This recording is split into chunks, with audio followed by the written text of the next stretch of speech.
Hey guys, thanks so much for clicking on the video. This is actually going to be my review for American Horror Story Hotel, and this is episode 6. There was a lot, so I'm just going to try to get it in. If I miss something, hit it in the comments, and let's get each other up to speed, because I can only go through it once. I'm here at the hospital. So, okay, so we start right off with a little bit of the background story about Countess, Gaga.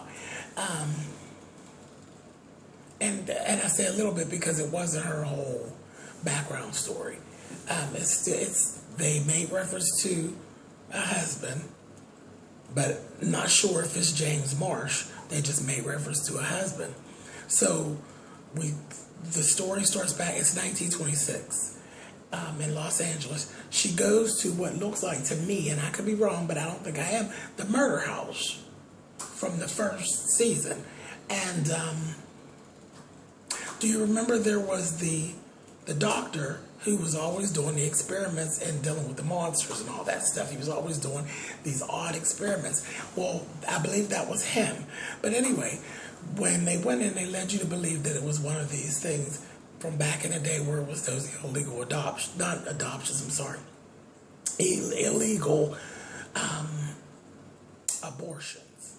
And she goes in and she's explaining that my husband doesn't even know I'm pregnant, and like she was trying to get rid of the pregnancy. He was telling her, you don't have to explain it. It was a whole complete setup of like the illegal abortion. But that's not what it was at all. He asked her, how many weeks are you? How far along are you? And she says, I'm 3 weeks. But she opens up her coat, and she's clearly at the size of a full pregnancy. So I said, no, I remember he's the one that liked the experimenting. And maybe it was, no, he was the doctor. Asylum was the one where the doctor was creating the monsters and stuff, too. I don't know. It's one of them. I think it was an asylum. I'm getting confused. The monsters were being created at Asylum. So that was season 2, not season 1. But I swear that was the house from Murder House. Anyway, whatever. One of you I know will catch it. Tell me what it is. I believe that was the house from Murder House, which is season 1. And Asylum was where the doctor was doing the experiments, I think, in the basement of the asylum. Whatever. Anyway. But shit wasn't right. I know that for a fact. Shit wasn't right. Shit wasn't cool. So they go down, and she basically ends up, they do the delivery. And he says, get rid of that, to the assistant. Because first the assistant was saying, her blood pressure's down at that 75.5. And he's like, if that was the case, she'd be dead. So they go through with everything. They have this baby or whatever, and he's like, get rid of that. And she's like, I think it's still living. Then whatever it is attacks the assistant and kills the assistant. And he basically tells her, you have a little boy. And he gives Gaga the baby, and she's just like in love with it. So naturally we know she was already a vampire. She already had the virus, and whatever the little thing was, it was giving me very much Rosemary's Baby's tease. And I can't say that I really appreciated it. It seemed a little lazy in the writing to me, but whatever. Again, I love this show, but too much nostalgia, too much, I don't want to say right out copying, and maybe that's the whole plan. Maybe that's what Ryan is doing, just sparking your memory from back in the day. But it was just so good. It just gave me such Rosemary's Baby tease, and it seemed a little lazy to me. But anyway, so that's that. The baby's name is Bartholomew. We found that out later. So naturally, she has the vampire virus and all that. So whatever it is I'm feeling will probably be that same age forever. And I guess I was pretty much right. But anyway, moving on.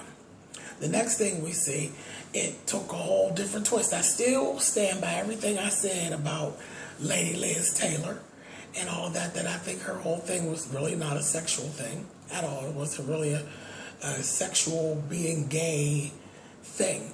But, okay, naturally she's taken on this full female persona. So we see her, she's actually having sex. She's actually having sex and everything. And when you know it, it's Tristan. So she's having a little tryst with Tristan, which you know Tristan belongs to the Countess. And Tristan is very needy. See, there's a whole storyline here. Now this I can get into because this was a lot. And I'm going to go ahead and explain it. Okay, because I went through the whole thing about transgender versus this, that, thing, and the other. Okay, so still, no, she's not tranny. She's not a transgender. She doesn't have any she doesn't even want to be transgender. And I think, no, I'll just go ahead and explain. Anyway, so Tristan and the little bald-headed drag queen, Liz Taylor, are messing around with each other. They're having each other. What the significance is, and it can be very confusing, so I'm going to try to explain. They both cater to each other's egos, is what the issue is. Tristan is a model. Tristan has issues with his homosexual tendencies, and also he has issues with his homosexual desires. Liz caters to his ego. Liz does not harp on it. He has an issue about the fact that he is gay. Liz does not push him into the whole thing of you're gay and that's just it. So he's very comfortable with her, and he has fallen in love with her because he can actually be him, and he basically is a top for her. That's the thing. He takes the more dominant role in their relationship, which caters to his ego. Everywhere else in his life when he was living, where, you know, okay, he has this whole model thing, so, you know, he's very flamboyant and that kind of thing. Everywhere else where he has gone through anything with the homosexual side of things, he's basically been bottom, okay? Because that's what he's been made to do. He spent time in jail, and there was things like that, and the men in jail topped him, okay? So that's the thing. He's more comfortable taking on the male role because he's ashamed of the whole homosexual thing that lives inside him. But again, with Liz doesn't even get into it. You can play whatever game it is. She just caters to his ego. Then that caters to her ego in turn, because he tells her, you know, he sees her as a woman, you know. So that's her whole thing. Well, no, you're not gay with me because I'm a girl, you know. And on the inside, you know, that's how Liz feels. Liz feels as though he's a woman on the inside. So that's where he identifies with. And of course, we know Liz doesn't look like a woman, but for Tristan, it's fine because she plays that role. They cater to each other's egos. Okay, so it doesn't matter what the outside world sees. They see what they want to see in each other, and the two of them are happy with that. If you could follow that, that's more real than this story, okay? That's real. That is real. Yes, it's confusing if you're not gay and you're not going through that. It probably is kind of confusing, but trust me, this is kind of there are very dysfunctional situations like this that it works for those two people, and the outside world is always judging and always trying to make it be this male versus. This situation is very real. Trust me, much more real than the bullshit that you're seeing on Love and Hip Hop. Okay, so yeah, Ryan Murphy tapped right into a whole little thing there. So anyway, I understand it. It's not my issue. It's not my situation, but I do understand it. I'm part of the LGBTQ community, and I do understand that thing.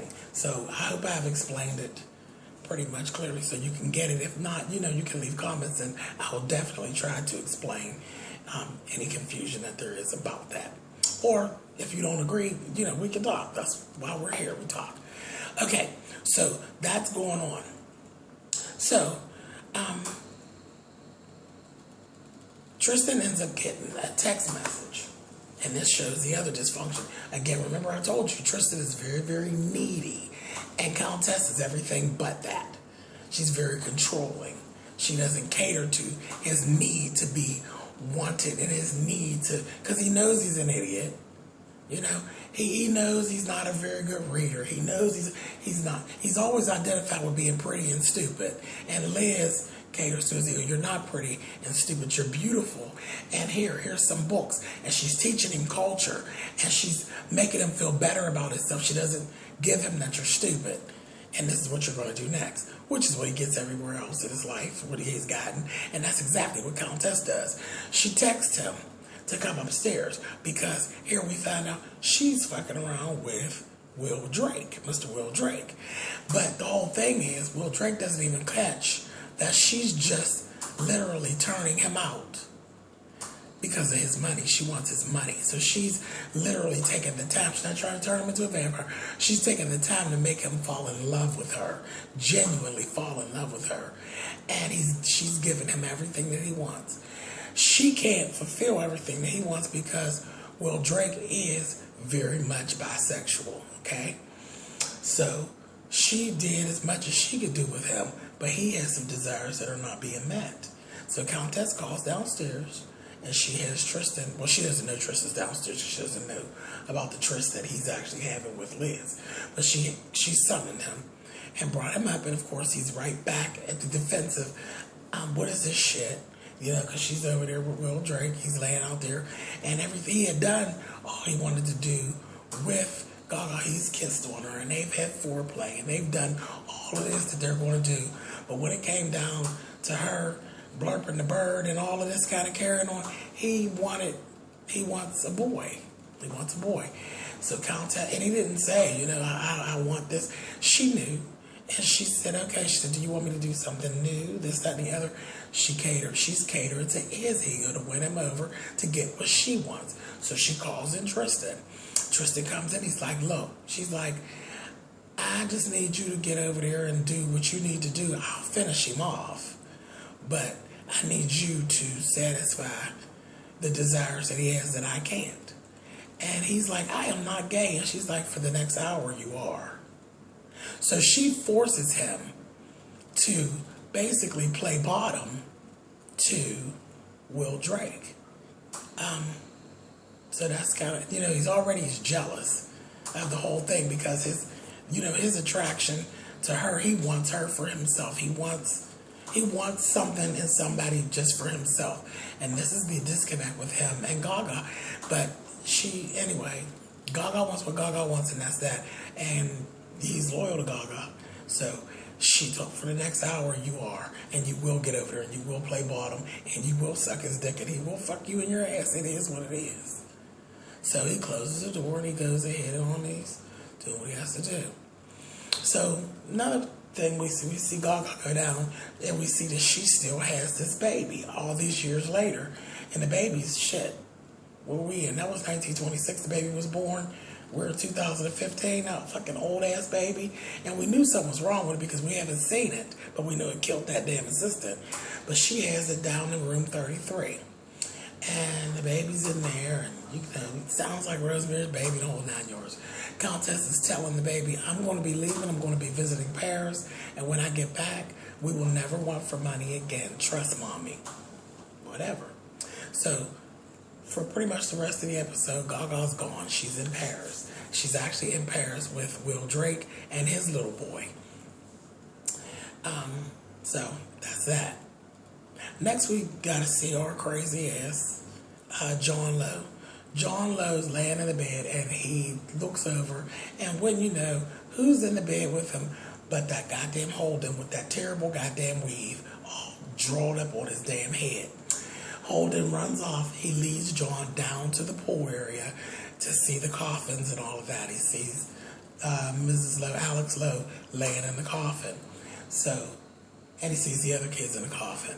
He literally passes out. Then she drugs him and takes him upstairs. Her and Liz work together. She's like, shit's hitting the fan here. So she takes him upstairs, puts him in the bed, and then when he wakes up, she is trying to convince him that she was at home and he called her and he was talking really crazy and he's confused, and she's trying to convince him that he didn't see what he saw. And she's telling him, you are really cracking up. You're cracking up. You're repeating the things that Scarlett said. Those are Scarlett's memories that she lied about, and you're just internalizing them. You're having a psychotic break. And he's like, no, you crazy bitch. I know what I saw, this, that, thing, and the other. And he's like, I was not asleep. I did not call you like that. No, this is not it. I'm going down there. So he leads her downstairs. She follows him. The coffins are gone. The coffins are all gone, which it actually all really, they broke up the coffins and got rid of them and put them away in some other room. That was Liz Taylor and Alex Lowe did that. Now, this all really worked out really, really well in conjunction of timing, and it was really an accident, but it was really good. Because in the meantime, in between time, Ramona and Donovan have showed up at the hotel because they know from Iris that Countess is out of the country. She's in Paris. So now would be the perfect time to come in and kill the children and all that. So they had a whole plan about killing the children. They go down. Donovan gets there. He's checking it out because he's like, I don't want to kill the kids. That's not even my get down. I've set everything up. She's like, oh, you're all hooked up on her. You want to go upstairs to her penthouse. Go smell her panties. You're pussing out on me, this, that, thing, and the other. So she's like, I'll just do it myself. She got this big old knife. So she's like, I'm going down to fuck these babies up. So she goes down there. Well, remember, the coffins are all gone and everything. And she gets down there. Iris gets down there. And Iris is like, what? She's like, you've been running your mouth and betraying us and this, that, and the other. And Iris is like, no, I don't know what happened. So then she's like, what's going on with you? So Iris tells her how she killed the couple and all of that. And you're seeing that Iris is kind of switching over. And she's getting she has like some malice in her heart. She's all pissed off with Countess. She doesn't, she's against Countess now. And she's become a killer, Still has that crazy morality that she has. But long thing short, she is against Countess. Donovan is against Countess. And naturally, Ramona's against Countess.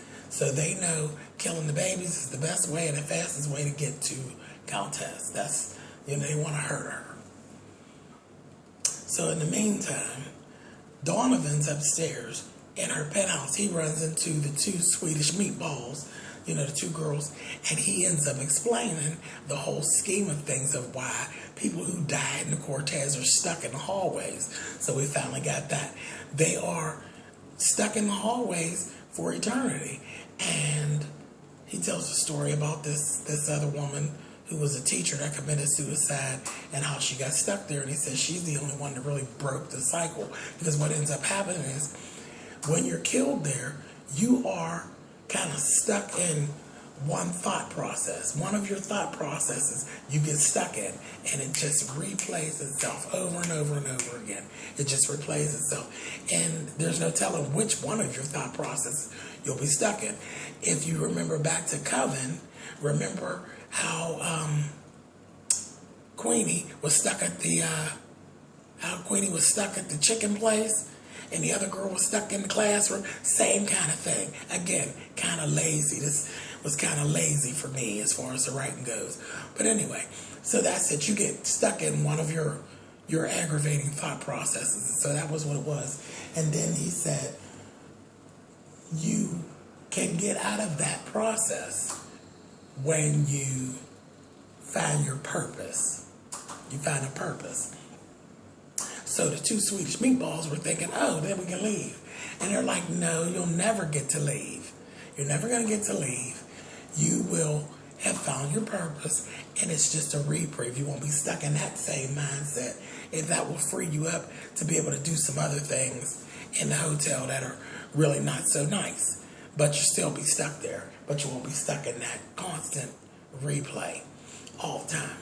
So they says, okay. So they're hanging out in the hallway. They find this guy. The guy, he basically wants to get off.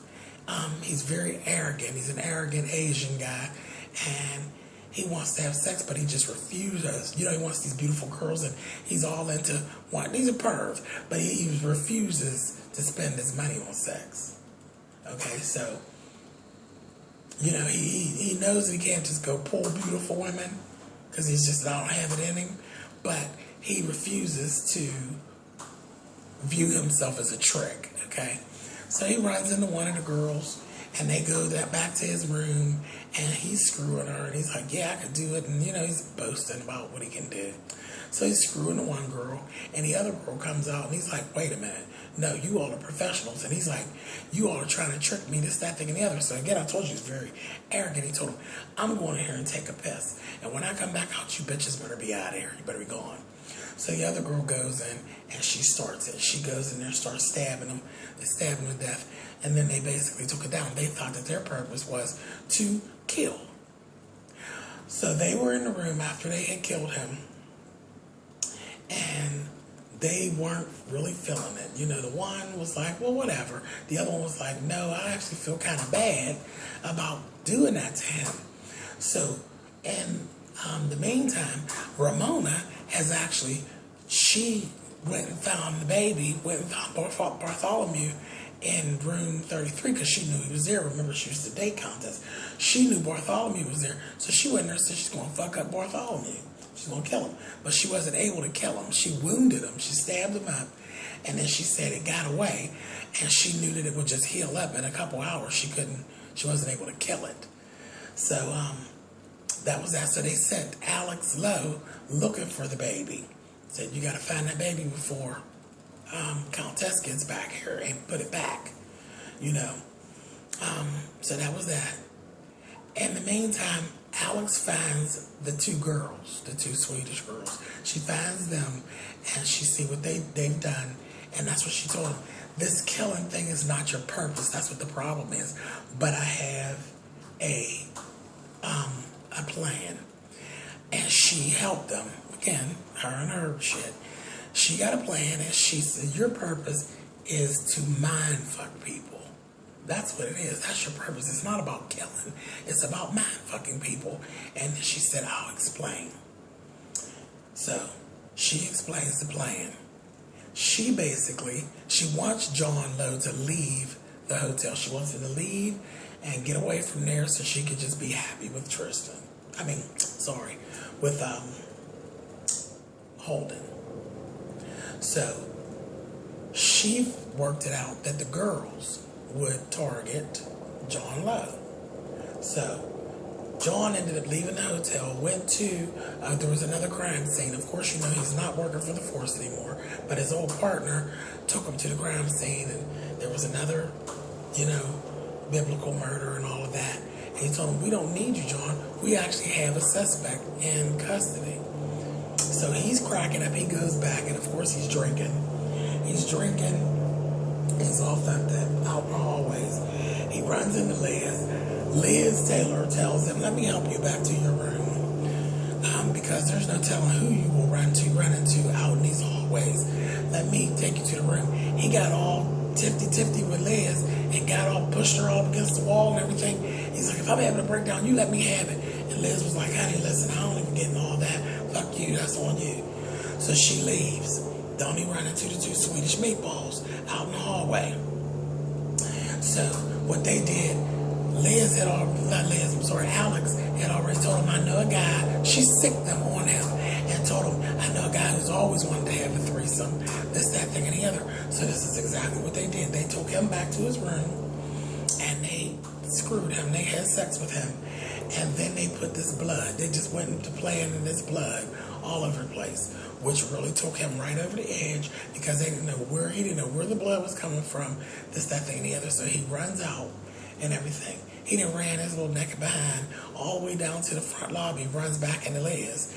And he's trying to tell Liz something. Liz is like, oh, now you want my help, this, that, thing, the other. She said, let's get you back to your room, this, that, and the other. He takes Liz back up to the room. It's like, where's the room? Where's the girls, this, that, and the other? When they go back up there, Mrs. Evers is up there trying to clean up and carry on. And she's fussing about all the blood and all that. And he's like, he didn't know where the blood was coming from. He's just literally snapped. They mind fucked him. He was snapping. So he put everybody out the room. And he started packing his things. But then he had this blood on him. And he's like, shit, he didn't know where the blood came from. He knew it wasn't his, but he didn't know where the blood came from. He goes and gets in the shower. When he gets in the shower, what has ended up happening, we see that Bartholomew was actually in John's room. Because you could see him around with the whole Rosemary's Baby thing. And you could see him looking and stuff. So then he crawled his ass into John's luggage. John ends up leaving. You know, the whole plan worked. He left the Hotel Cortez. He went and picked up Scarlett and took her home. Because Scarlett's been stuck over at a neighbor's house on a sleepover for a couple of days and ain't seen her mother. And she's pissed. Like, you know how embarrassing that is to be stuck in somebody's house and don't know when your parents are coming back and all of this kind of carrying on. So she's pretty pissed off. In the meantime, you know, they're in the house. Scarlett's downstairs watching television and everything. John has this shirt or whatever, something in his hand, and it ended up having blood on it. He comes down, he's talking to Scarlett. She said, is that blood on that? And he's like, oh my gosh. He's like, it was an accident. This is just an accident. Let me go get rid of this, that, and the other. So he goes upstairs, and he's like, something's not right. Something's not right, and he sees, you know, something's not right. So he comes downstairs, he gets his gun, he goes downstairs. That damn ugly ass, that damn Rosemary's Baby thing that went downstairs. And it's downstairs with Scarlett. She's watching TV in the living room. It's in the kitchen. He sees it, pulls his gun out. He's standing back in the living room area. And Scarlett's on the couch. She's not really paying attention. He got the gun out. The thing was getting ready to attack him. He shoots it. And Scarlett's like screaming. She's like, stay away from me. She ran from her dad. She got all scared of him. She didn't know what's going on. She ran upstairs. But the little thing got away. Whatever it was, got away. So all this is going on. Alex ends up back at the house with the partner. She has the partner to take Scarlett to her mother. And because she's pissed off with the mother, she's afraid of the father now. She's pissed off with Alex. She's afraid of John, and she has the partner take her to her mother. So all her problems are fixed. John had called her, telling her about the monsters, and he'd have told the partner about the monster. The partner's like, he's cracking up. You need to get him some help. So Alex played along with the game, told him he needed to go in there and get some sleep, whatever, and get some professional help. Meanwhile, when he said something about monsters, that brought her right to the house because she knew that the damn Bartholomew had done snuck out. So that's where she was. She found Bartholomew back out in the yard and ended up taking him back to the Hotel Cortez. Okay, so I got to jump back.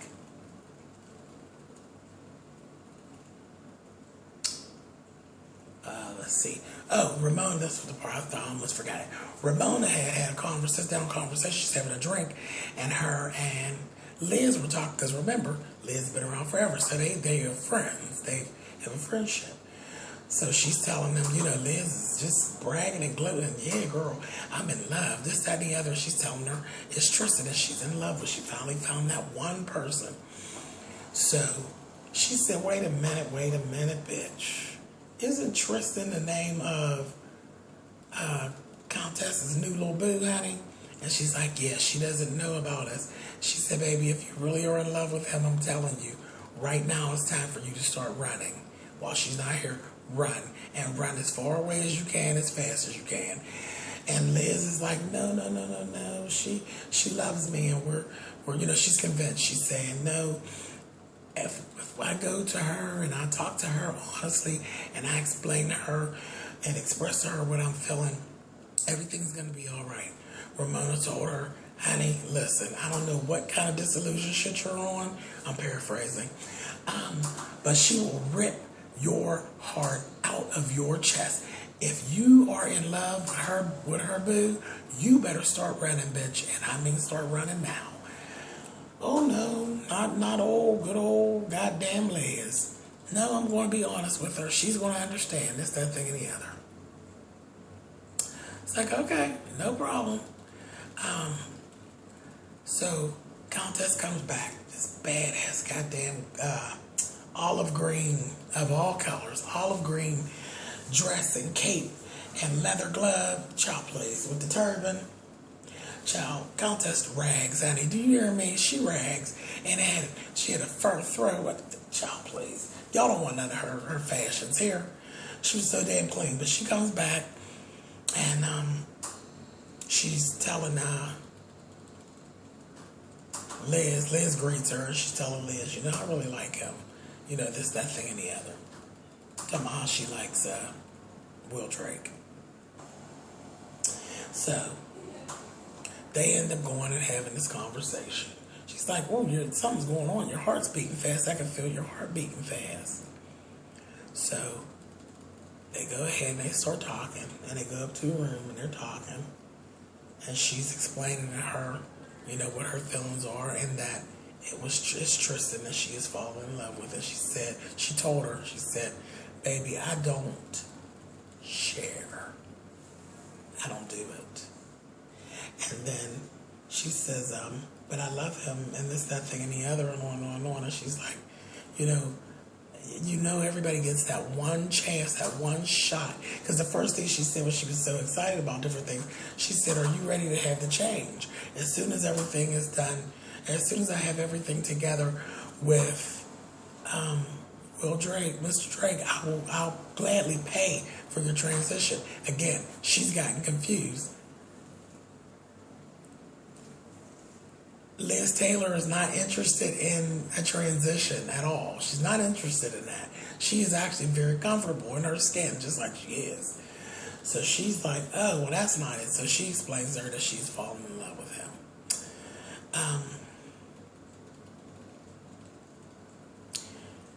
She says, okay, well, because this conversation is really going nowhere. You can tell Countess really does love. She loves Liz Taylor. She does. She has feelings for her. But she wasn't feeling that shit.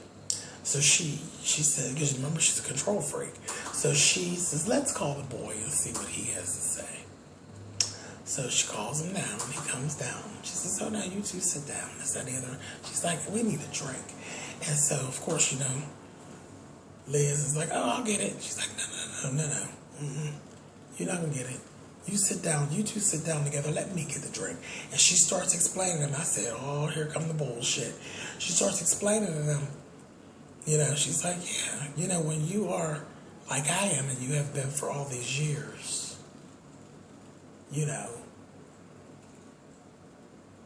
emotions have taste. Like she said, hate tastes like strawberries. And she said something about betrayal. Betrayal tastes like ice chips in a good martini. And this kind of thing. And she was going on with this, and it was getting very dark. I said, here comes the bullshit. So she's talking to them, and then Tristan flies off the handle with her, and he's telling her, you're not interested in being, you just want to collect us all up like pawns, and then you throw us away. But I was created for something bigger than that. I wasn't created just to be thrown away and to be all in love with you and following behind you. I was created for something else. So he was getting a little too tifty. So Liz Taylor jumped in and she said, she says, Countess, honestly, I really, really do love him. and all that I've done for you over the years, can't you just let me have this one?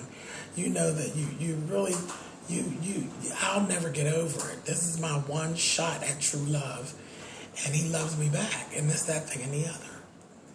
And he's sitting there, and then the funny thing, she gonna say, yeah, so the one with the dress on actually has larger balls than you. I said, oh, you dirty bitch. So she says, you know what? Do you feel the same way about her as she feels about you? And he goes over there and he embraces her, and he's like, yes, you know, we want to be together. And so she says, well, you know what? That's fine. You can have him. I'll give him to you. So she's like, thank you, thank you. So they're like, I'm like, okay. So she goes over and she's caressing Liz's, you know, she embraces Liz and let Liz know it's cool. Shit, it's cool. Y'all betrayed me, but it's cool. She says, yeah, I'm going to give him to you. You can have him. She turned around, baby, and gave him, and sliced Tristan's throat, baby, and watched him bleed out, and everything went into slow motion. The cinematography was flawless. And Liz fell down on top of him, and she was just devastated. Okay, so she's like devastated. She says, like I said, you can have him. Now go bury him. Mean and hateful, baby. I said, yes, God. And she let them have it. She said that she did not break her promise. She gave him to her, but she never said what capacity that she would give him to her in. So she got back at both of them. Your eternal life is over, you little motherfucker, for betrayal. And Lady Liz, Goddess, you betrayed me. And now, that was your one shot at love? I'm not even going to kill you, baby. Live in it. Live in it. Live in the misery. And I don't teach your ass to betray me. I said, oh, she is just too much. And I'm paraphrasing her thoughts, but she did. Because, you know, she's a woman of very few words. Last thing we heard her say in the whole program was, honey, I told you you could have him, now bury him. She fucked her ass up. I said, So that's kind of where that actually ended out as. And that was really, really good. I liked that little part, honey. I liked it. I really did. I really did. So the last scene, Gaga gets dressed. She has this beautiful, she wouldn't change, but on this beautiful electric blue ball gown, and she goes down, baby, to see the baby. And the gown was just flawless. It was flawless. She goes in to see the baby. She sees Alex sitting in there with the baby. And she's like, what, you know, what's going on? She told her, because they don't know. Alex didn't know. Well, Alex does know. I don't know. They didn't really clarify that Alex knew exactly what happened to the baby. But anyway, she knew she had to find it and put it back. So I'm thinking Alex knows. But anyway, what Alex told Gaga was, he got out. And he had some injuries, but I helped fix it, and he's going to be just fine. Gaga started crying. And she said, you saved my son. And she rubbed her arm, and she said, and you saved mine too. And she walked on out of the room and left her in there with the baby. So they've connected. I said, whatever. But now keep in mind, it's heading up here with this whole thing with Gaga, honey. Gaga, I don't think even realizes the danger she's in, because right now she has Ramona after her, she has Donovan after her, she has Iris after her, and now she goddamn got Liz Taylor. Ain't gonna be very happy with her, I don't believe. So that's it. That's where we ended up at. It was again, there were points where I felt like the writing was lazy, borrowing from other things, but yeah, they pulled it all together at the end. But I just can't get with this Rosemary's Baby storyline. And then they showed us the baby ugly. He's fucked up. It was underdeveloped, and part of this and part of that. That baby's fucked up. Very Rosemary's Baby-esque. Lazy is what it was as far as I was concerned. But anyway, so that's it. Almost 40 minutes, y'all. Run off my mouth. Thumbs up, thumbs down. You guys know how that works. And I will catch you next week for episode 7 of our show. I'm still here. Just lazy writing this week though, but I'm here. I'm still with it. All right, guys.